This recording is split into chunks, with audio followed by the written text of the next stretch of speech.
Everyone, welcome back to Breslov Efrat here at Shira David, Baruch Hashem. Erev Shabbos Kodesh, Parshas Yisroi, Baruch Hashem, Maimer HaSinai. It's very exciting. And we know that the Kriya is Ma'ira Zman. When you read something, so it's you're awakening the time of Kabbalah Torah Mamash this Shabbos. So it's something very, very, very, very, very special. And especially what we learned about Kriyas HaTorah, how beautiful Kriyas HaTorah is. When you hear, it's like you're hearing it from Har Sinai, and here you'll be hearing this Shabbos with Hashem's help. We'll be hearing the Torah, and you'll be hearing the words of the Seres HaDibros. Amazing, Mamash, the 10 Commandments, unbelievable. Okay, there's an idea that something to talk about from Bar Halacha. Some people stand up, right, for the Seres HaDibros. Right, when they get to the Seres HaDibros, they stand up. But really, you're supposed to stand up the Aliyah before. When that Aliyah is, the beginning of the Aliyah, stand up then. Don't stand up for that, because then what you're doing is you're showing, the Seres HaDibros is important, but the other things wasn't so important. Right, and that's not nice. Why all the words of the Torah are important? Why are you giving more importance to these words? Oh yes, Seres HaDibros, I got it. Okay, of course. But still, so if you could stand up a little earlier, so you're not standing up just for that, and then it's a little nicer thing, something to think about. Okay, all right, there we go. Likutey Halachos, we're learning Halachos Bait Hakness. We're in Halacha Daled, and today we're up to Ches, which is 4:8. Okay, and we learned yesterday this amazing idea of how all the Batei Knesiyos, the Batei Midrashos of the world will all come back to Yerushalayim. How when the Shalom in the places in the Batei Knesiyos, and we said Shalom means that there's kedusha there, right?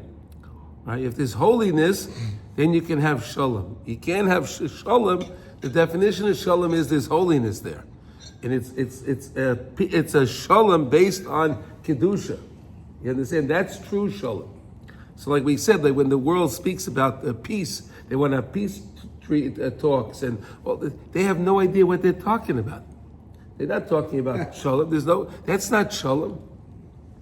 It's some kind of truce. I don't know, but it's certainly not peace. It's certainly not peace because it's not based on anything of holiness. So that doesn't make it shalom. So it's a misuse of the word when they use it. Anyway, all right, well. Never was, right? Never was. Said we want peace. We want to have a peace process. Oh, it's a process, yeah.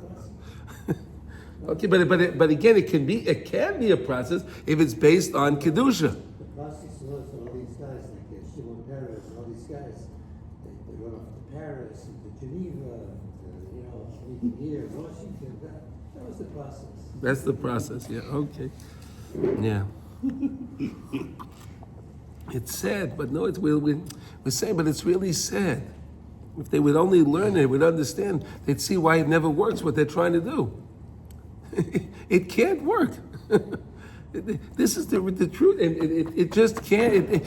Look, they're working on it so long, so many times, and it fails every time. Shouldn't they say, wait a second, maybe there's something wrong with this?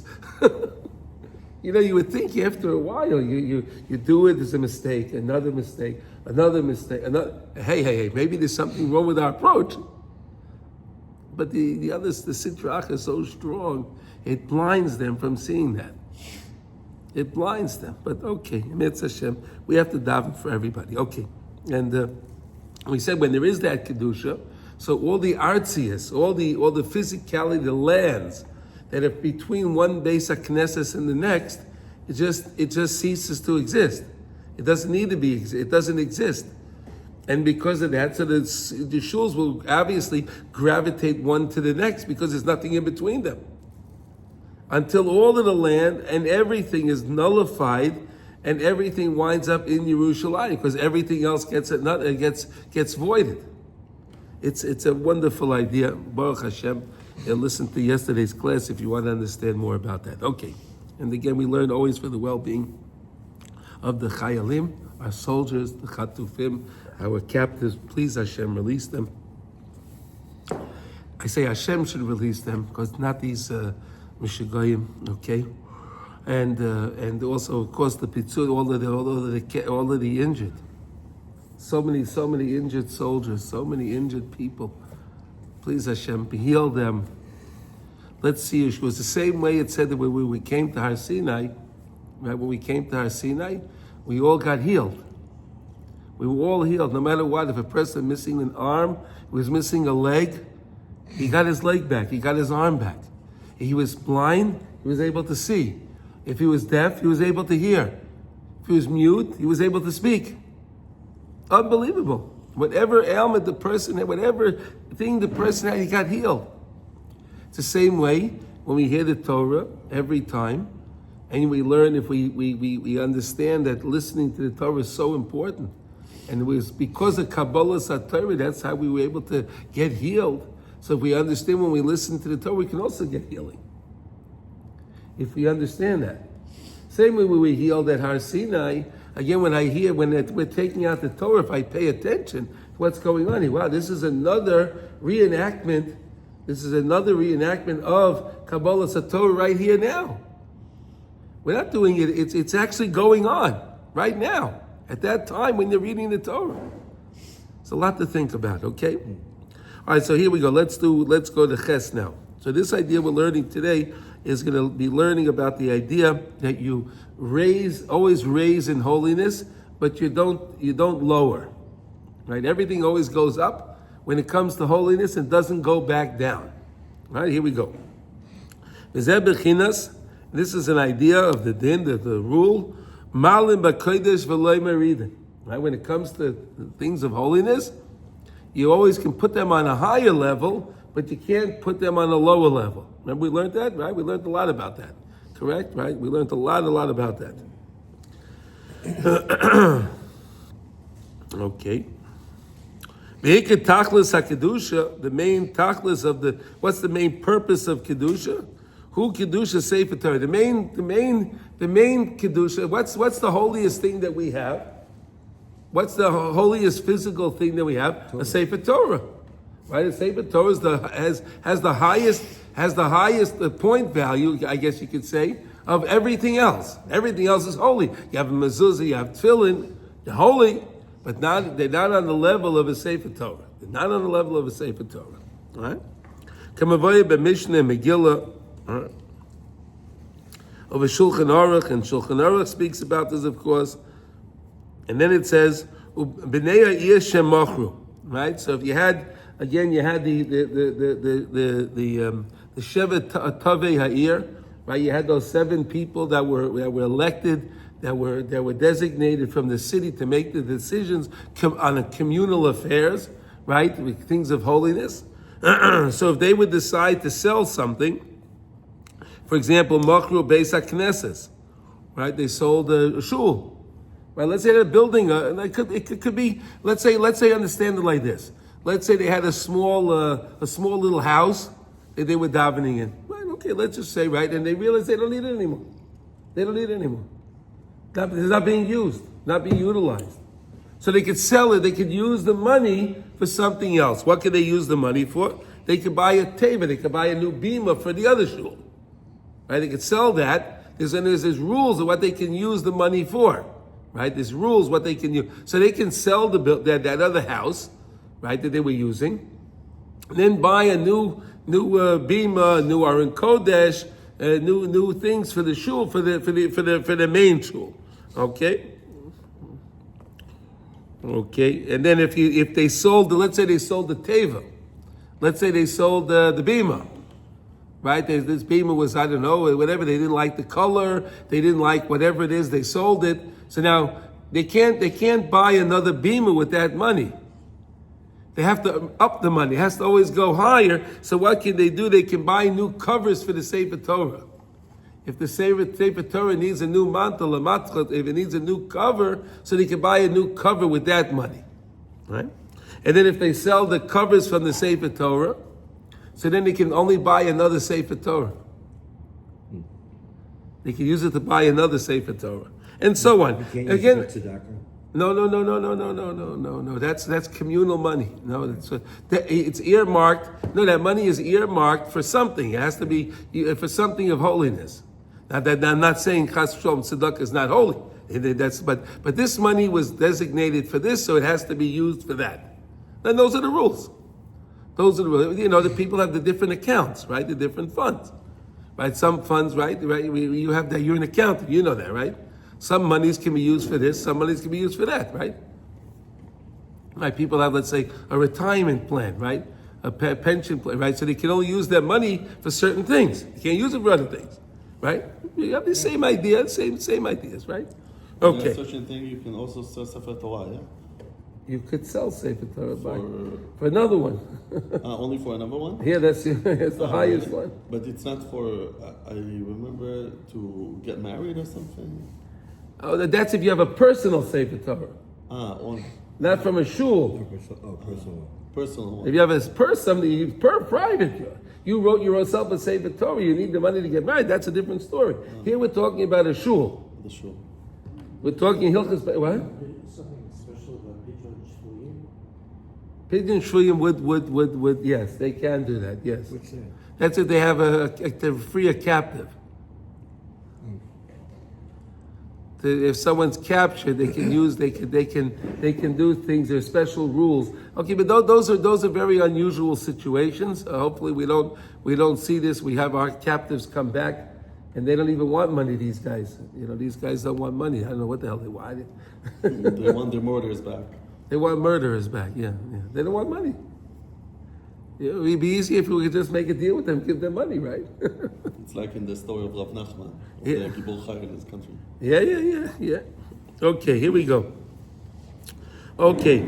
Ad shemochru svarim yaknu sefer Torah. If you sold svarim, you sold books, holy books, right? You sold books, right? You had chamasha, maybe the shul had, right? They didn't need them anymore, whatever. They got a new line, whatever. So use that money, put that money away. When they need a new sefer Torah, they can use that money to buy put it towards a new sefer Torah, right? And so on. Shemalim b'kodesh, you're always going up. That's the point, okay? You're always going up. And maybe you would say, maybe like what Shalom was saying with the Pidyon Shvuyim, we know that a Jew is considered like a Sefer Torah, right? So perhaps that's where the rule comes in, where they could sell the Sefer Torah, because you're taking back a person, right? You're taking back a person, it's like a Sefer Torah also. All right, either way. Okay, ki ikar kedusha hu kishenis batlin ha'artzias legamri. The main kedusha is when you nullify the physical earth. Like we said yesterday, to move the base, all the shuls. How are they going to go? How is literally? We all know. Yes, when Mashiach comes, all the shuls are going to come to Eretz Yisrael. What are they going to be? Just flying shuls? What are they going to be flying? No. All of the land that's in between will just fold underneath them. They'll just fold down underneath them, so all the mamela just get pulled one next to the next, because there's no land there. The land just goes down, so then they just get pulled one next to the next, and that's how they're going to go. Because when you mevatel the arts here, you nullify the land. It's because the land is really useless, unless you're using it for kedusha. If you're using it for kedusha, so then it has value. Okay, legamri shezeh bechinas kedusha sefer Torah she'or haklaf mechuber la'osyos haksav bechibur chazak li'olam. When the sofer writes on the parchment, right? A lot of rules. What he has to do, he has to make this shrutim. He has to make those lines.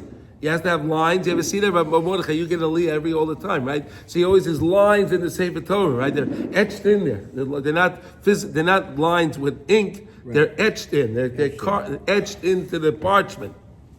And then the letters are affixed on the parchment very, very good. The ink really absorbs into the parchment. We hope that the letters never should ever fall off, right? And Baruch Hashem, the Sifrei Torah, if they don't get wet and they're not in a place that it's way, way too hot or way, way too cold, right? And you maintain a somewhat of a normal temperature for them, the letters will stay good, and that's what we hope for.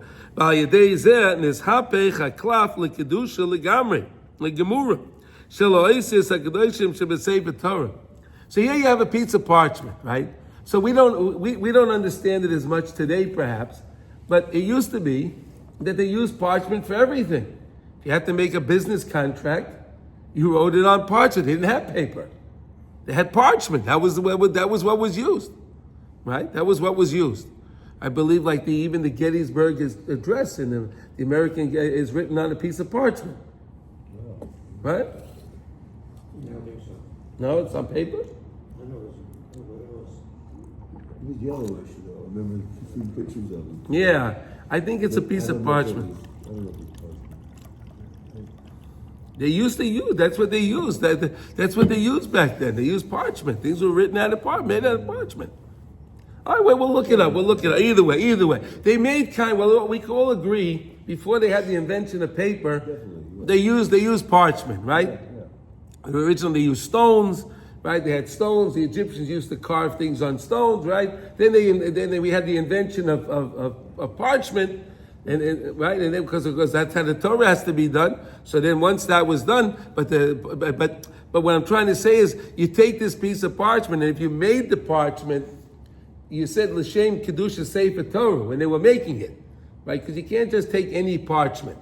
It has to be processed with the idea that this is going to be used. It needs the intent. Remember, it always needs the intent, right? You have to use the intent, and then you use it. Remember, we learned the laws, right? If you have a bag, if you want to use something, right? If you buy a tefillin bag, right?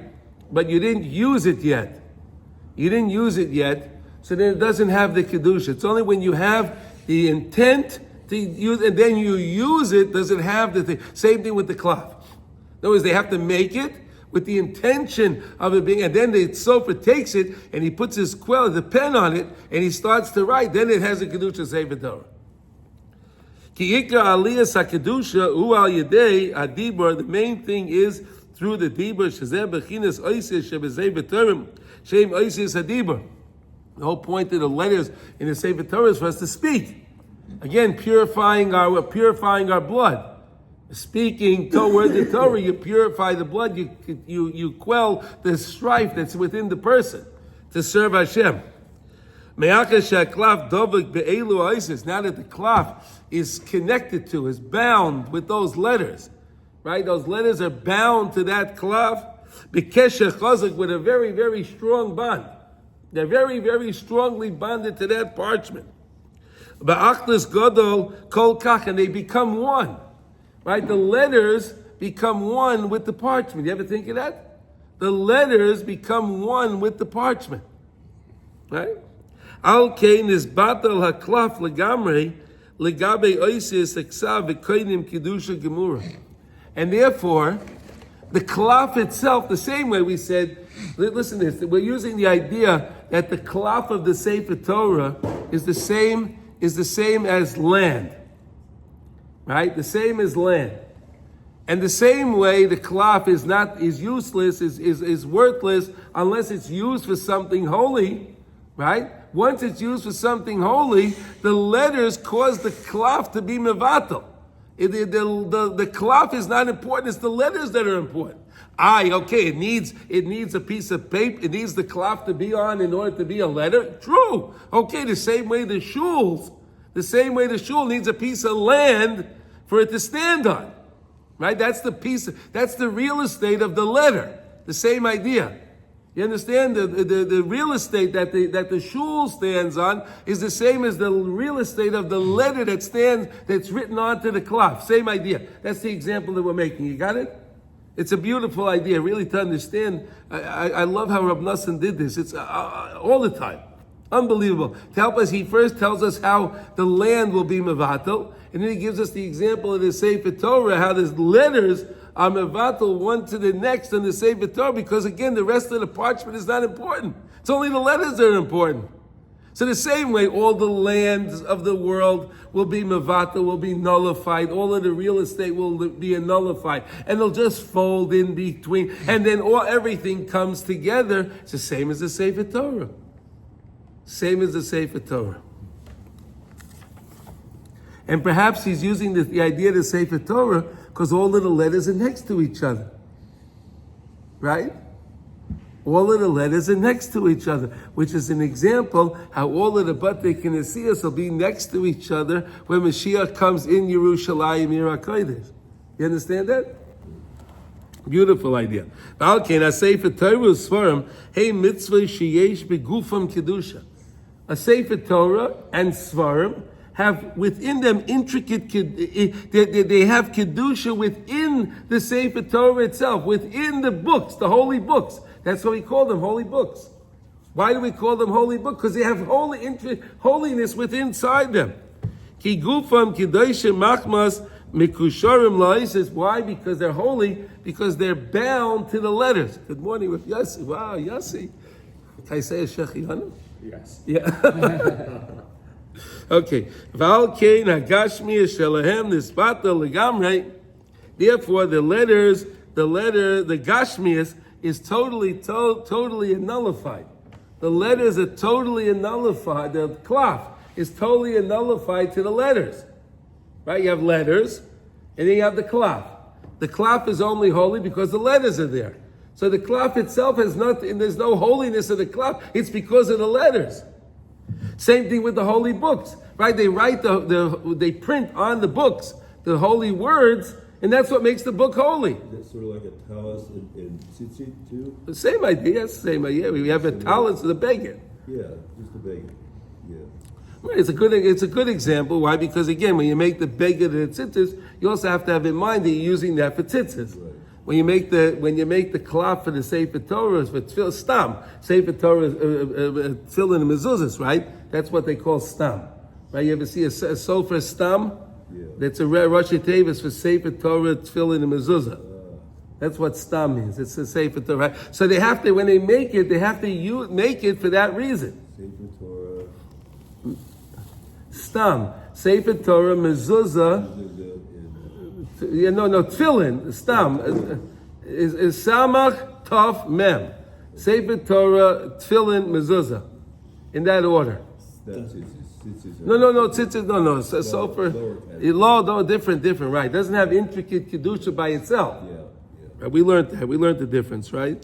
Okay. V'al kein hagashmi yeshaleim nisbata legamri legabei hakedusha ad sheyevshel lishanes hakedusha oid leoila.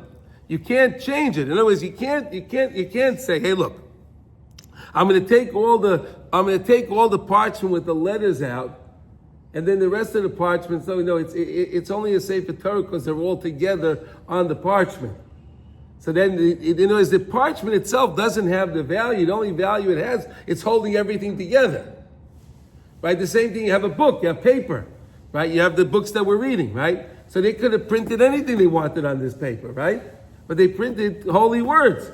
But the words are only holy because they're on the paper. You can't remove them. If you remove the paper, there's no words. Something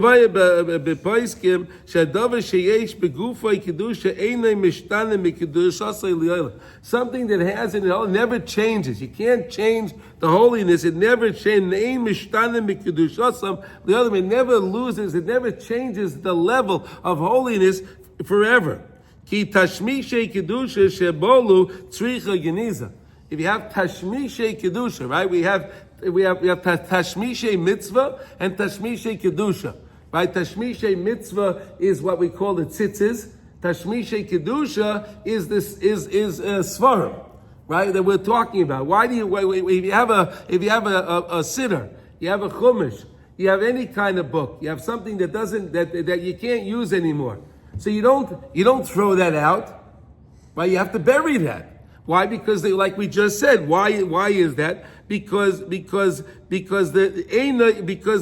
goof of the kedusha eina mishtan, it never changes, it never leaves it. So it's holy. Maybe that's the same idea what you were saying before, Shalom. Again, when his idea with Pidyon Shuyim, you could take the money from the Sefer Torah to use that money in order to free a captive, right? A Jew. If you free a Jew is like a Sefer Torah, right? A Jew is like a Sefer Torah. And the same thing when a Jew isn't alive anymore, you bury the Jew. The same thing you do with this Sfarim Stam, right? You understand?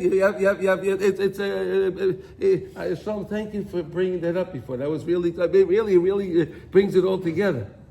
It really brings it, it's unbelievable. Okay, Aval, Bait Hakness says, Alpha Pishem Medabrim by Diburim Kedoshim Shel Torah Tefillah. Okay, but now when it comes to the shul, right? So we said the shul is great. Of course, the shul is great. You're speaking words of Torah. You're purifying things. You're doing a lot of things. You're lifting up the sparks. You're lifting up the Maya Nukvim. Right? We spoke about all these beautiful things. Adayan hu nikra tashmishe mitzvah. Oh, the shul itself is called tashmishe mitzvah. There's no intricate kedusha in itself. It's only holy because you're using it for something of holiness. But the shul itself doesn't have any holiness in it like the tzitzis. Even without the Sefer Torah. What do you mean? The Okay. shul, I mean, the Sefer Torah inside the shul. The Sefer Torah is different, no, but that's something that's not the shul itself. Movable. You Right. can Sefer take Torah inside you can take the Torah out of the shul. Yeah, that's right. So the shul itself still. But the shul, but if you're in the shul, you still have to treat it with respect. The same way you treat your tzitzis with respect, right? You don't take, right? We said we don't want to use them even if you don't use your tzitzis anymore, right? Say they got worn, so don't use it for something terrible. Don't use it as a shmata. We learned. Remember we learned that in Kitzur, right? You have a pair of tzitzis that whatever they got discolored. No, they got discolored. No, they said no. Take it, cut it up, use it as a bookmark for your svarim, right? Use it to burn your chametz. Use it for another mitzvah. Use it for the wicks for your Chanukah lamp. Use it for something of holiness, right? The same thing with a shul. So here we go. So now we said, because before we started up by saying, if you sold the shul, remember? We said if the Zion Tavei you had the 7 representatives of the city. If they decided to sell, they had a little house, or they had a little thing that they didn't need to use anymore. They can use that money to buy a what do you call it? A bima, a teva, a bima. They could buy an aron. Why are they able to buy another inanimate object? Right? An inanimate object that doesn't actually have kedusha in itself. The bima doesn't have any kedusha. The bima is only holy because you put the Sefer Torah on and you use it to read the Sefer Torah. That's what makes it holy. Right? The building is only there. Why? Because you go into the building, you speak and you sing to Hashem, and you learn Torah in the building. That was what makes the building holy. So that way you could sell the building, use the money to buy the teva, because again, that's something holier. Because the teva sits in the shul. Right? The teva is, and the Torah sits on the teva, on the bima. The Torah sits in the aron. The aron is in the shul. So the level of the bima, the level of the aron is still higher than the building itself. You understand? It's closer to the tashmishe kedusha. You understand? It's closer to it. And you could change the kedusha, right? On a shul, you could change the kedusha. You know, we said when you have a Sefer Torah, it can never leave its level. It always is holy. Finished. Once it's a Sefer Torah, it has holiness. You can't change that. Once you have a parshas of your tefillin, you can't. That's what it is. That's what it is. You can't. If a mezuzah, it's a mezuzah. That's all. Yeah. Like a Sefer Torah, so let's say if all the letters got erased. Yeah. What chas v'sholom? No, I'm saying something, they fall off, whatever, it wasn't made, I don't know whatever. So then the clock would still have kedusha. Yes, of course it has to, because never all the letters will fall off. No. Listen, you can have a puzzle Sefer Torah that letters fell off, but you're never going to lose all the letters, right? Is that right, Yossi? Not going to lose all the letters. No, but if you lose a letter, It's yes. Okay. I'll always say when I'm speaking to people, how we keep the validity of the Torah, or the Dead Sea Scrolls, or how our Sefer Torah goes all the way back to Sinai. That we Yeah. I said, and the way they do is if one letter is off, the whole. It voids the whole. I use this line. Maybe Yeah, please. I said the rest of the book becomes like toilet paper. No. Oh, sorry. Okay. No. It's saying it has the holiness. No. Hold on. A Torah becomes puzzle. Correct. It has to go to Geniza. I said it's not like toilet paper. Yeah. Toilet paper, you throw it out. Also, but it's still Kodesh. It has an intricate kedusha within it. It'll never leave. And therefore you have to bury it. It doesn't leave. It has still, you can't, it voids the ability, it doesn't have the ability to read from it. But it still has the kedusha of a Sefer Torah. It's not kosher, but it's holy.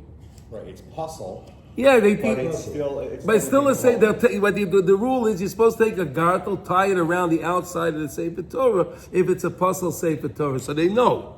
Right? You take a gartel, you tie something around the outside of the Torah, so you know you don't use that Torah, but it's still a Torah. But it's still a Torah. You can't say it's not a Torah. I can't use it right now. Okay, say that. I can't use it right now, but it's still a Torah. I can fix it. Well, a chumash, that's a book. Yes. Okay, we also don't throw out. We would put Well, that because once they print it, it has that kedusha to it. Yeah. It's tashmishe mitzvah, kedusha, not tashmishe mitzvah. Are there different levels of that, or like once it has, once you have something like No. chumash that you're throwing out, or a Torah. Same thing. So you bury it the same way. Same thing. Okay. You bury it the same way. Oh, that's a big drop from. No, but you'll bury them together. You bury it together. You have a siddur, you have a chumash, the tehillim, whatever you have, whatever book, a shulchan aruch, a gemara that you can't. Same status. Same thing. Once that's the thing we're learning here, that once the letters are on there, it has that, and it's not mishtana li'olam. It can't change forever. That's how it is. That's what it is. Because it'll never be that you can remove all the letters from it. It'll never be. It'll never be. You may lose a letter, you may lose 10 letters, you may lose 100 letters, but there's 600,000 letters. You're not going to lose all the letters in the Sefer Torah. Chas v'sholem. I mean, even if someone wanted to take a knife and scratch them, there'll still be something left. Right? Yeah. It absorbs into the cloth. Right? When the sofer writes the thing, it absorbs it into the cloth. You could sometimes, even when they do Hagbah, if the lighting is good, you could actually see the letters on the other side. Right? Because it's in the cloth. All right, anyway. When you understand there's tashmishe kedusha, tashmishe mitzvah.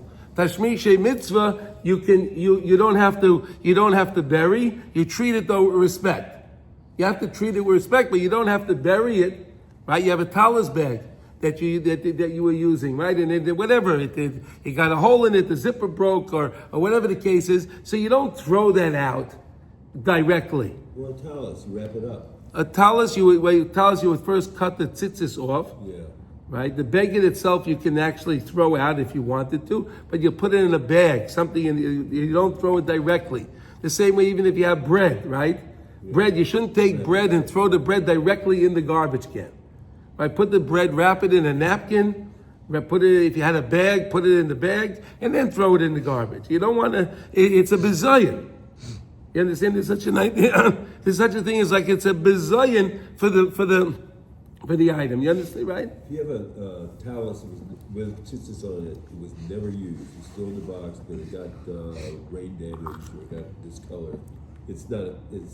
No, it was made what do you mean? They made it l'shem mitzvah tzitzis when they put the tzitzis on. Yeah, okay. Even though you didn't use it, but that's different than, okay, that's a good question. So you're asking like this, if we said if you bought a talis bag, right, or a new bag for your tefillin or for your talis, but you never used it, so it doesn't have the holiness in it, the bag itself, right. But that's still one level less than the talis itself. Right, you can't say that the bag is on the same level as the tzitzis. Right? The bag holds the tzitzis. Right. But the tzitzis, once the tzitzis were made, so and even if it wasn't used and it got damaged, so then cut those tzitzis off and treat it the same way. Okay. Treat it the same way. It would be the same idea. It was made into a talus, right? Okay. So you understand the whole idea is we're talking about here. You weren't here yesterday.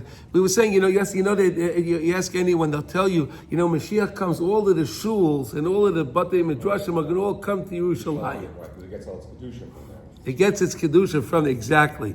So we learned how it actually happens. We're not going to have flying shuls and batei midrashim, right? And then they'll get away with the eagle that's carrying all the people, right? Right at the same time, it would be terrible. Right? It would be good. Right? No, what happens is when you have a shul and people have their shalom in the shul, right? Where everybody's there's a camaraderie with everybody in the shul. You don't have people, you don't have a different cliques and different things, and these people speak to them, these people don't. You have that sometimes, right? Those are no good. You want a shul, similar, pretty much like a shul like this shul, right? Like Shira, no, really, where people come in from all over the world, all the time, right? Different people, literally from all four corners of the earth, right? And everyone comes in and everyone's accepted. No one has anything against, and the guy's dressed like this. This guy comes with his jeans, and he's wearing a t-shirt and sandals. The other guy's wearing a strimal, and he has a beck. Okay. And the other guy is in between. Everyone's okay. So you wear what you want, do what you want. Isn't that right? Right? That's great. Now when you have that, so we said, so as everyone's davening together, right? All the tefillah goes together. What we're doing is we're picking up all of those sparks. There's a lot of intricate sparks that were scattered. People are bringing it. The people through their words are picking up what's called the Mayan Nukvim, the feminine waters. They're lifting it back up and they're bringing it up to Hashem. Okay, Hashem is the Mayan Duchrin. He's the masculine waters. So you take the feminine water together with the masculine water, and that's how you get all the bracha in life.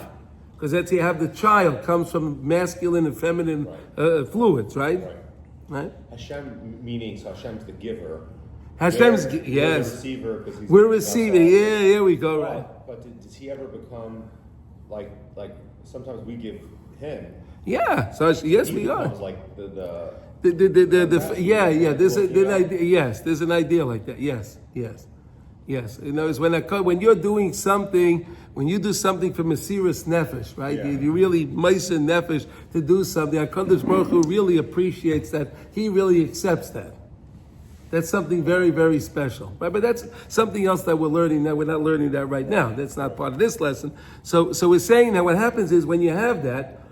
All that land of the Beit Hakness that wherever it is, it could be any country, any city around the entire globe, anywhere it is, right? It's connected to Yerushalayim, right?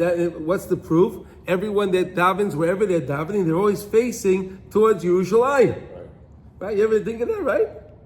Everyone, wherever you are in the world, right? There's shuls everywhere, right? All the shuls, they always point towards Yerushalayim. It's always different directions, because it depends where they are in the world, but they're all pointing towards Yerushalayim, because that's where the holiness came from, right? So what happens now is when Mashiach comes, all of the artzias, the lands in between one shul and the next, will just fold underneath. It's useless. The other land is useless. All the land that mattered was where the shul was. Exactly. So so all the lands it'll fall, so they get pulled together. All the world, the whole world, all the land, all falls in, and then all the shuls all come together. Everything else to Yerushalayim. The last thing still standing really is Yerushalayim. Yerushalayim. Brings in all these other pockets of Yerushalayim all around the world. All around the world, and that's why Yerushalayim is like that deer skin, right? And it stretches to make room for everybody. Yeah. They just stretched Yerushalayim again, right, Yossi? They made that new town, right? They made that new town, and now they connected Yerushalayim to the Gush. Right. See, we're getting it's bigger. It's happening, right? A lot more land here in Yehuda, right? Yeah. Right. You're unbelievable. Okay, but it's working. It's getting ready. It's not stam that they're connecting it. We just think it's cute and they're doing a political thing, right. But it's really deep what they're doing. Right. It's very, very deep. Right. What's who's doing? What's who's doing? They made a kesher. They connected the Yerushalayim now to the Gush Etzion. Oh. Right. What's the name of the place that they call it? What do they call it? Givat Hamatos. Givat Hamatos. Givat Hamatos. And there's another one too. Yeah. What do you I mean, that they're building, where Yeah. Beit Safafa is, that new neighborhood. And the next one. No, from after Gilo, after On Gilo. Derek Everon, where you see cranes and. No, after Gilo, by the tunnels. There's Gilo, Har Shlomo, but there's a new neighborhood that's going up now. Yeah. Derek Everon. Okay, so then maybe that, okay, either way. How they It's connect? not the other way is. Derech Hebron. Something between. No, but you said they connect. How they connect? Oh no, there's a new neighborhood. They said they. There's caravans there or Yeah, something. no, they just announced. All right, whatever you understand. Okay, let's go back here. That I feel is between Neve Daniel and. No. It's no. B'mamed Anshe Yair, what's it? B'mamed Anshe Yair, k'mavoy b'shulchan aruch, ki ein habeis haknesses mekusher kol kach la'adibur hakodesh k'moy haklaf ba'oisyas. See that the Beis HaKnesses is not so connected to the words that are spoken in the shul as the letters are to the Sefer Torah. See, the letters that go on the Sefer Torah are there. Lioila. They never change. But the letters, the words that are spoken in the Beis HaKnesses, even though they're very holy, they're very lofty, but they're not so bound to the Beis HaKnesses the same way the letters are bound to the Klaf. See the difference? Okay, all right, now here, Val came. Even though my words don't go away also. No, but you can't, but don't say it's like toilet paper. No. It's not like toilet paper. But meaning, don't say it's like the Sefer Torah. You're saying, the words, the letters of the Sefer Torah, they never go anywhere. As if my words, when I come into the shul. No. Your words are great, and they're there Olam also. Your words, but they're not bound to the shul. They're not connected to the shul itself. In other words, the words are there in the whatever. We know the. We want the letters. We want all of our words to go up. We don't want our words to stay bound to some. Right? No. Right. Remember that time the Baal Shem Tov was traveling, right? He took his holy chevra with Lexi when he went on a trip, and they came to a shul. It was time to daven mincha, right? It was time to daven mincha. So they got out. They said, okay, we can daven in the shul. So they were all getting ready to go into the shul. The Baal Shem Tov said, we can't go in. And they said, why not? The shul's full. They said, there's no one there. The Baal Shem Tov says, no, it's full with words. These words never went anywhere. The words are just sitting there. I can't get in. The room is full. You understand? Because those words didn't go anywhere. Right? The words didn't go anywhere. The words were in the shul itself. But we want our words to go up. Right? That's why Shabbos you say, Keser Yitnu L'cha. What are we doing, Keser? It's all of the words of the tefillah. We're giving those words the malachim tie. The malach matat ties those words into a crown. Right? Ties those words into a crown, gives that crown to the Rabbeinu Shalom.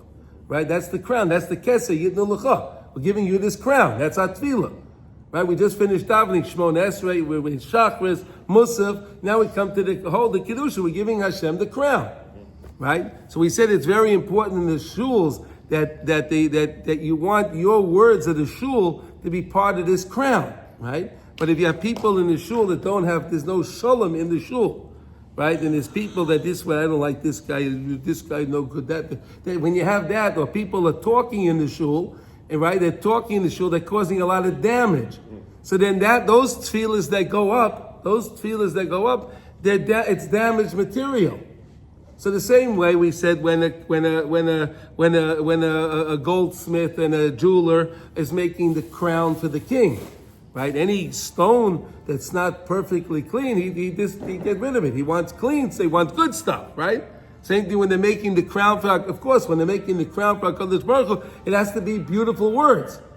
Beautiful words. How do you have beautiful words? The beautiful words are through shalom. When you have shalom in the community, then you have beautiful words. Why? Because we said when you have shalom, you have kedusha. Right? Shalom without kedusha is not shalom. Right? You want to talk about peace. Peace without holiness is not peace. Right, we learned a lot about that, yes. Okay, okay. Tzarech Adam sheyikadesh atzmai kol kach bediburei Torah tefillah ad sheyisbata legabrei adibur legamrei. Right, you want that your words should be misbatel legabre to the Torah, to the avoda, whatever is going on. Dahainu sheyia gufay mechubar v'cholol badibra. Your whole body, your whole essence is supposed to be mechubar, connected to the words. K'may haklaf hamechubar ba'osyos ad sheklach im ha'osyos heim davar echad mamash. Until my words, when I'm davening, when I'm talking to Hashem, is supposed to be so pure, so one with myself, the same way the words are on the Torah. That's why a Jew is considered like a Sefer Torah. You understand? For this reason. Because the Jew, when Jew davens, and he davens with his whole being, those words are bound with the Jew. And that words are bound with the Jew, so then he's one with the thing, the same way the letters are one with the Sefer Torah. Ki shneim yachad, because they're really together, Sefer Torah, right? K'may kain mamash yiyah haguf mechubar v'nichlol ba'adibra. The same way that the letters are mechubar to the Sefer Torah is the same way my words are supposed to be bound to myself, with me, supposed to come from me. Right, nafshi yotza b'dabri. Right, when my nefesh goes out with my words. Right? Okay. Ad sheyia koso v'nechkak by, until they'll be written and they'll be engraved by heitev, those letters on the guf. V'loi yia nichta v'necha begufay shum ois acher. There shouldn't be any other letters, any other things on the body. On our bodies is supposed to be only kedusha, holiness, Torah, avoda. That's what we're supposed to have. Rak oisyos v'diburei Torah k'may klav shel Sefer Torah she'ein nichtav by shum davar rak oisyos haTorah. The same way when it comes to a klav, right? You won't have there's nothing else written on there. They can't make notes. Can't make your shopping list on there, right? You can't write any notes on the Sefer Torah. The Torah is just the Torah. The same way, that's what we're supposed to be, pure like a Sefer Torah. The person is like a Sefer Torah, again, like you were saying before. Person's like a Sefer Torah. I'm supposed to use myself in order to speak words to get me closer to Hashem. Whatever words I'm speaking, if I'm speaking to people, if I'm doing business, and I'm doing business with the intent. Why am I doing this business? So I can give tzedakah, so I can support my family, so I can pay my bills honestly, and so on and so forth. So then those words are also part of this. You understand? But they have to be, anything has to be always, you have to remember, Shivisi Hashem L'negdi Summit, right? Remember, you're always with the Rebbeinu Shalom.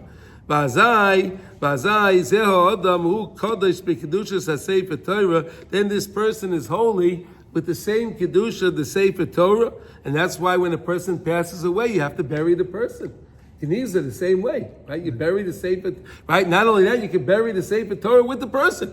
Because they're one and the same. Right? In the kever. Does that happen? Yes. Happens sometimes? Yes. When for example? Many times, there's a pour going on. They take a box of things, they put it in the same kever. You never saw that? Yeah, I've seen it a lot. Yeah. You've seen. I've seen it. In America, they use caskets, so they put it in with a casket. They put it in the box with the body. His sperm. He's fine. His No, not his. No, any. That's what do you call it? Shemot. Shemot. If you have to, whatever you have. I didn't know that. I you think a lot of these shemot that we have can be used. Yes. They just I don't know. Find No, it's the same. It's the same thing. It's the same level. It's the same. They bury by themselves also without the body. Yeah. But you can bury it together. But you can use the same kever. It's no problem. It's Sfarim? Huh? What about Sfarim? Whatever you have. What about legitimate svarim? No. You don't. Why would you do that? No, you don't. Do what? I didn't. Take Svarim that are missing pages, Svarim that are falling apart, whatever. Svarim that got water damage, right? Whatever, You hear that maybe in the Rothschild. I mean, you hear this you bury me with the receipts of my tzedakah. Yeah. Okay. Let's finish this. Okay. Vazai, we can do this. Okay. Vazai zeh adam. Vazai zeh adam hu kodesh b'kedusha sefer Torah v'yoser. So this person has the kedusha of a sefer Torah v'yoser, even more than that. V'ol of Nemar, Zois HaTorah Adam. Right? Zois HaTorah Adam Yamos Ba'amol, right? That's the words, right? Zois HaTorah Adam, Tahainu Sh'Adam Hazeh Ba'atzmai, Hu HaTorah Kimevua, by B'divrei Rabbeinu Zal, as Rabbi Nachman wrote in lesson 4, letter 6, Val Talmid Chacham, Kazeh Amur Rabbeinu Zal, Kama Tip Shoei Sha'ar Anshe Dekaimu Mekaime Sefer Torah V'loi Kaimu Mekaime Tzibura Midrabanan. Right? How many foolish ones and other people, right? They're going to get up. They get up for a Sefer Torah, right? People get up when they take out a Sefer Torah. They get up, but when a tzaddik walks by, they don't necessarily get up. Right? They don't necessarily go, hey, what are you talking about? The tzaddik is on a higher level than the Sefer Torah. What are you doing? See what they call him? Tipshay. Right? Tipshay. Right, okay. B'seh bechinas kosvam aluach libecha. Oh, it says kosvam aluach libecha. Write the words on the tablet of your heart. We learned a lot about that, right? Write the words on the tablet of your heart. Luach libecha.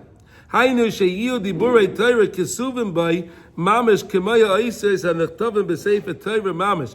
Your letters should be written in us, right? Should be engraved within us. They say that the mitzvahs we do are engraved on our bones, right? Engraved on our bones, and the chas v'shalom, the things we do wrong are also engraved on our bones, right? Those are the letters that we're talking about. That's why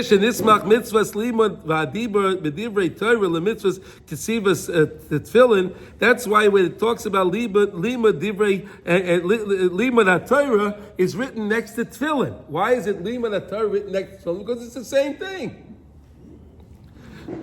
It's really one, and it's the same as the Sefer Torah, because all of the dinim of Sefer Torah and tefillin are really the same. Right? You have to have the same lines when you write on the tefillin. You have to use the same ink. It has to be the same. It has to be the same type of parchment. The same thing that like a Sefer Torah. So it talks about tefillin. It's really the same thing as Sefer Torah. Kamaisha kosav b'parshas Kriyas Shema. Right? V'dibarta bam. Speak to them really well. B'shiftach v'veisecha, when you're dwelling in your house. V'v'lechtach v'aderech, and when you're traveling. Right, the b'shachbecha of kumecha, when you go to sleep and when you get up. Ukshatem la'ois al yadecha, you should tie the tefillin on your arm. Right, the ois is the tefillin. Right, uksaftam al mezuzais beisecha v'yisharei. Okay, hainu. Shatayra mazeres adam shiadabe divrei Torah tamid. The Torah is warning us that we should always supposed to be speaking words of Torah. V'lo yadabe devarim b'teilim, and let us not speak words of silliness. Chas v'shalom kimoi shedosh rabbeinu zal apostle gzer v'dibarta bam. What does it mean? B'divrei Torah. V'dibarta bam, it means b'divrei Torah. Speak words of Torah. V'lo devarim b'teilim, and don't speak words of foolishness. Right? People speak of all nonsense, right? All kind of nonsense. You're supposed to speak the words of Torah while you're dwelling in your house, and while you're traveling as well, while you're going to sleep. Now we know we say the Kriya Shema Lamita, that's the B'shachbay, right? Uvekumai is when you get up in the morning, you say Birchas HaTorah. Right, you get up in the morning and say Birchas Torah. That's a v'kuma, right? That's the same idea. Achi is batal aguf ligabre hadibra ligamre, until the guf should be so nullified, right, to the words itself. And we said the more words you speak, you clean up the blood in the body. Okay, I'll tell you this, Yossi. You weren't here for this. Okay, so we said like this: why do people have strife within themselves? Some part of them says, I want to go out and do this. And the other says, no, I want to go to shul. I want to go learn. I want to go listen to a shir. I want to go learn some Torah. What's going on? That's because they didn't purify their blood. Right? So some of the blood in their body is dam tameh, and it wants to involve in taivas aguf and in all of the things. But the other blood is purified through his words of Torah. So the two bloods are fighting.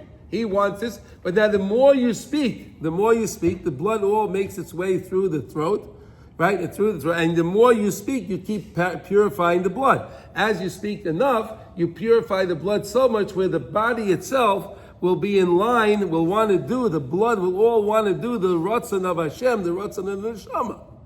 You understand? That's mechanically how it works. That's why it says you have to keep speaking words of Torah. Because the more words of Torah you speak, the more you filter your blood, the less strife the person has within himself. There's that inner turmoil. There's an inner fire, something going on within the person. Wants to do the right thing, not the wrong thing. The right thing, the wrong. Why? That's from the blood.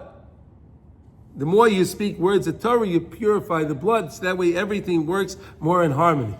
Okay? Now let's just finish this. We're going to finish halacha. Tal is very, very nice. Okay? And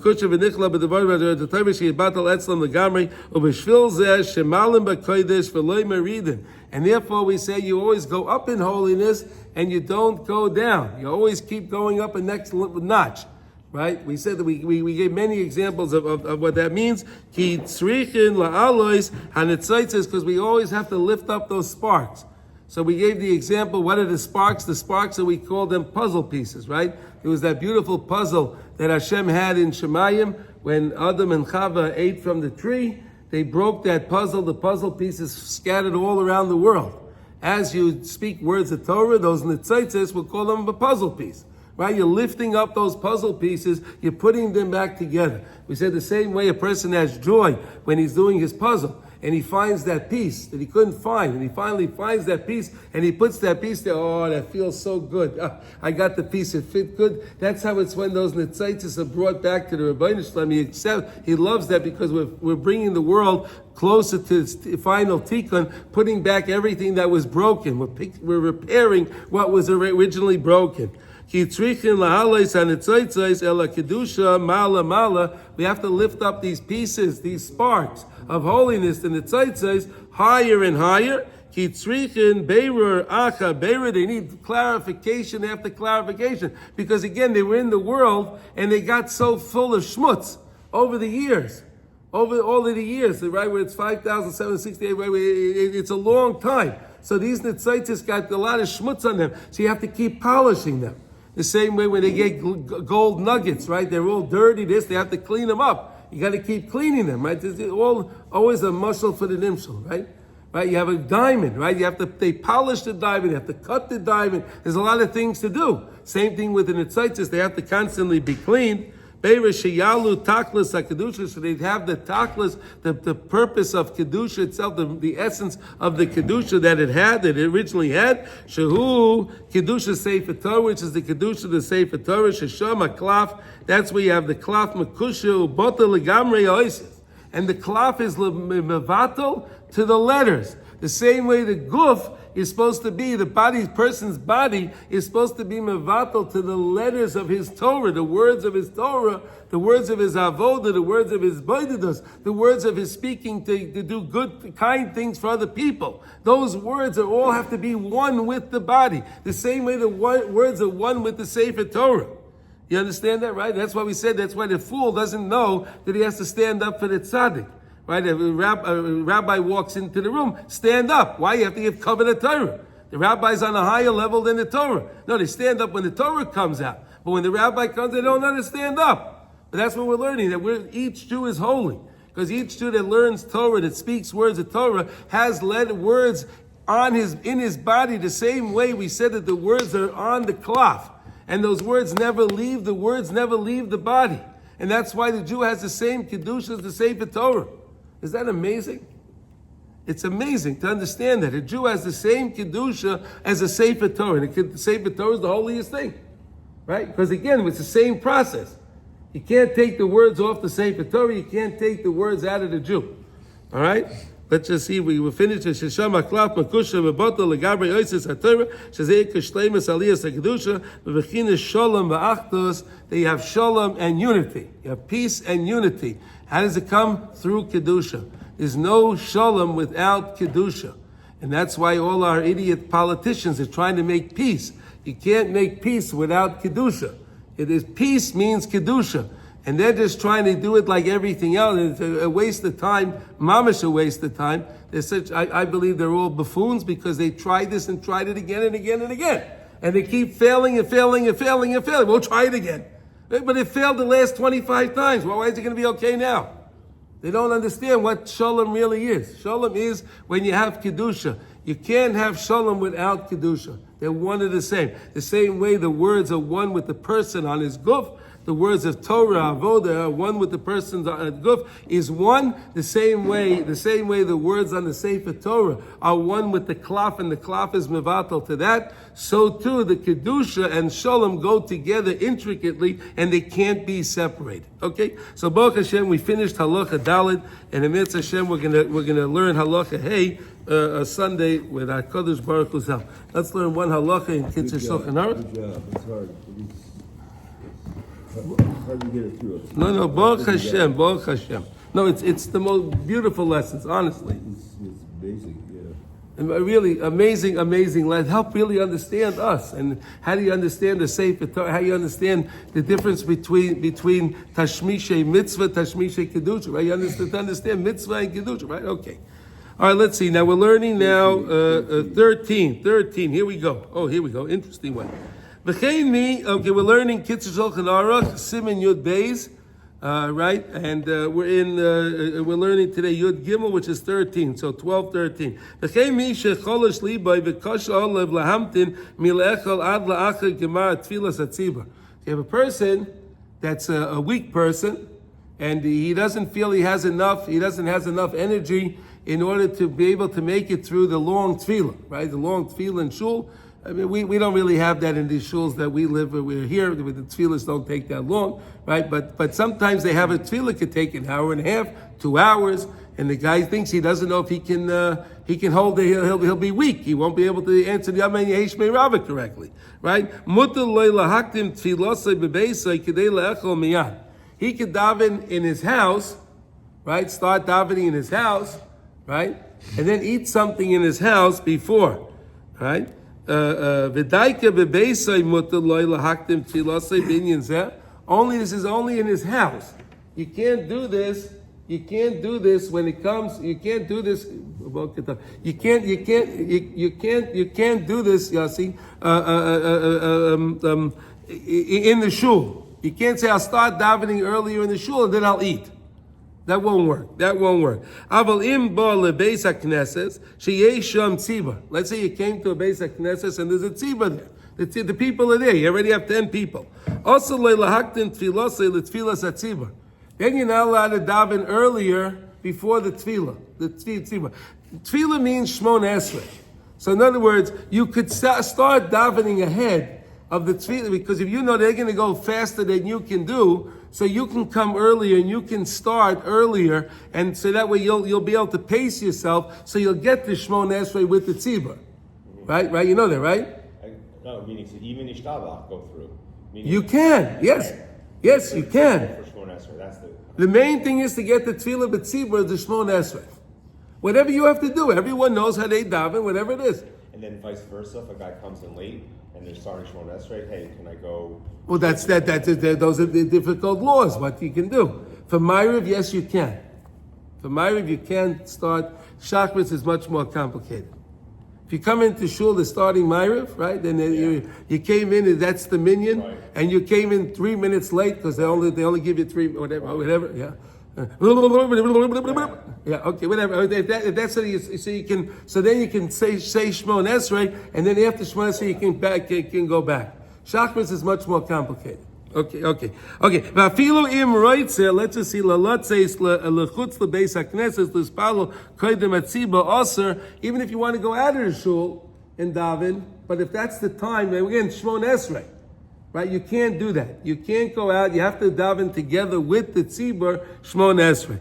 Ella im kain roya shatzibur misachrin milaspala. But if you see the tefillas, the shul, the guys are coming in and they're just they're shooting the breeze, and they're not exactly getting ready to daven. They're taking their time. They're dilly dallying before they get to daven. Right. Yispalo hu b'fnei atzmai k'dei shalei la'avar hazman. Right? Sometimes you have these guys, right? Let's say some of the guys they daven in some of these they do a 9 o'clock minyan, and the guys come in and they're just taking it easy, and then this and that. And you go, oh, wait a second, it's Shmon Esrei, there's man tefillas in 24 minutes. Hey, if you guys don't get your act together, you're gonna miss man tefillah. Hey, well, what are we doing here, right? So then you can, in that case, you can daven before, because again, Zman Tefillah trumps the idea that you need to daven with the tzibur, because they're going to daven after the Zman. Okay? If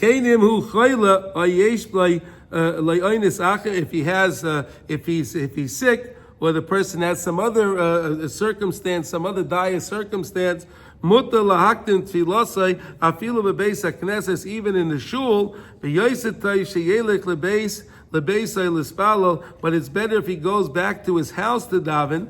Why? Again, if he's not davening with the tzibur, if the person's not feeling well, right? The guy has a stomach problem, whatever the case is, he's not feeling well. So then he should rather go back home and daven, even though we said it's great to daven in the thing. But if the guy can't, he can't. Okay, that's the halacha for today. And I wish everyone a wonderful Shabbos. And thank you all for joining. Kol Tov, everybody.